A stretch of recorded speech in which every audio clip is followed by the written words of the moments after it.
намайг хэлтсэхээр тэгээд би санхүүгийн цэгийн сургуулийн 3 дугаар курсын хамт байна. За санхүүгийн цэгийг сургуульд орж ирснээр би 3 зүйлийг тань сайн ойлгосон. За нэгдүгээрт нь болохоор мэргэжилтэд хандах хандлага маань илүү өөрчлөгдсөн гэж боддог.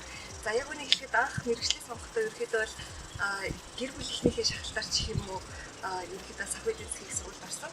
Гэхдээ ерөөхдөө бол илүү хичээлээ үзээд мэргэжлийн талаар мэдлэгтэй болсныхаа дараа ерөөхдөө бол яг л миний ингээ явах хэвээр зам мөн байсан байна. Ийм ач холбогдолтой зүйл байсан байна. Ерөөхдөө аав ээж хөвгөнд орсондоо бол баярлсан. За хоёрдугаар зүйл маань болохоор ерөөхдөө одоо санхүүгийн цэгийг сургуульд орж авсан мэдээлэлтэй хичээлээр орж байгаа мэдлгүүд маань амьдрал дээр яг ингээ практик дээр аягүй хэрэг болж исэн. За жишээлх юм бол таньдаг одоо хамаатныхаа одоо байгууллага дээр ч юм уу татврын юм дээр туслах одоо нийгэм даатгалын тайлан дээр нь туслах. За ядчил одоо сонин уншаад байж хат одоо Монгол банк тэглээ инглээ гэхэд тэрнийг ингээл ойлгож явах тий. Одоо долларын ханш өсөлтөө буурлаа тэрний хатлын шалтгаан нь юу болж байгааг гэдгийг мэдэх хэрэгцээ. Амьдралд аягүй ойрхон минутыг бол ерөнхийдөө мэргэжилтэй холбоогоо сурж авч ирсэн. Энэ бол би бас аягүй чухал зүйл гэж боддог. За 3 дугаарт нь болохоор одоо яг манай сургуулийн хамт олон одоо хамт суралцж байгаа хүмүүсээс би бас яг хичээл бол зөвхөн ингээд цорын ганц бид нэр хийх хэрэгтэй зүйл биш юм байна. Одоо их манай сургуулийн их хоёртнууд бол ерөнхийдөө дандаа хажуугаар нь ажил хийдэг баг оюутан нөгөө нэг урлаг спортын карьертэй тусдаа ингээд бизнес эрхэлдэг гэдэг мундаг хүмүүс байдаг. За тэр хүмүүсээс бол би ерөнхийдөө зөвхөн хичээл бол амьдрах биш. Хичээлийн хажуугаар бас зөндөө олон юм хийж болт юм. Энэ хүмүүстэй адилхан бас би зөндөө олон юм туршиж үзэх өөрийгөө олж нэх хэрэгтэй байна гэдгийг бол ерөнхийдөө ойлгож ирсэн. За санхүүгийн цэгийн сургуульд ороод ерөнхийдөө энэ 3 зүйл одоо надад хамгийн их нөлөөлсөн гэж би бол бодлоо. Сэжиг сурлаж байгаа ер нь хугацаанд сурчих хугацаанд чинь сэтгэлээ ерөнхийдөө нэг санхүүгийн цэгийн сургуульд ороод ерөнхийдөө өөрийгөө таньж мэдсэн өөрийгөө олж нээсэн хамгийн чухал 2-3 жил өнгөрлөө гэж боддог.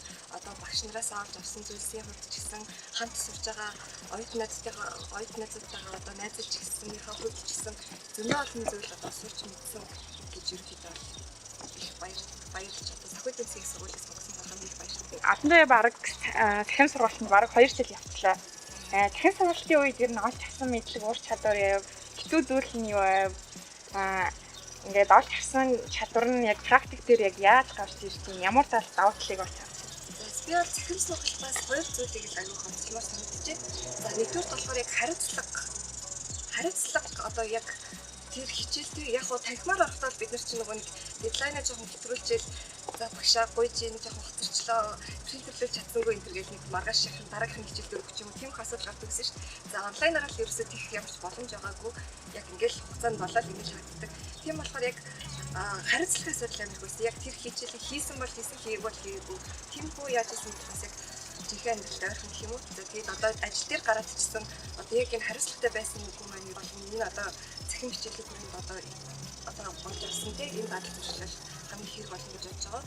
За хоёрдугаарт нь болохоор work life balance юм уу. Ерөнхийдөө бол амир давхар ажил хийсэн. Онлайнаар хичээл хийж байгаа хэвчээ нэр хичээлдээ суучихлаа баг хажуугаар дүүнэрээ хараалгаалаа хийгээл те гэр орны асуудлыг зохицуулах юм уу. Тиймэрхүү юмнууд бол ерөнхийдөө хамгийн надад өгөхгүй бусад хүмүүсээс хамгийн их тохиолдсон байна. За тийм болохоор одоо энэ одоо чадвар маань ч гэсэн ерөнхийдөө бол ажил дээр гараад те ажил амьдрал хоёроо хэрхэн зохицуулах гэдэг дээр бас тодорхой хэмжээний чадвар олгсон байна гэж бодож байна. Яг одоо эсэж орж байгаа хүмүүстэй хэлэх зүйл байна уу?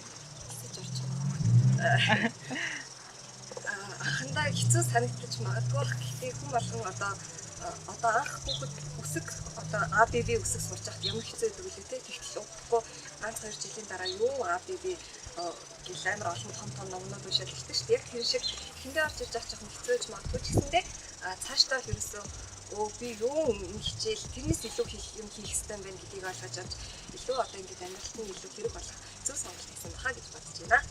CDC-г нь яг 3 үгээр тодорхойлбол эрэг нөлөөлөл, загвар амьдралын хэм маяг, өөрийгөө олж нэх газар 3 үгээр тодорхойлъё. За баярлалаа баяр таа. За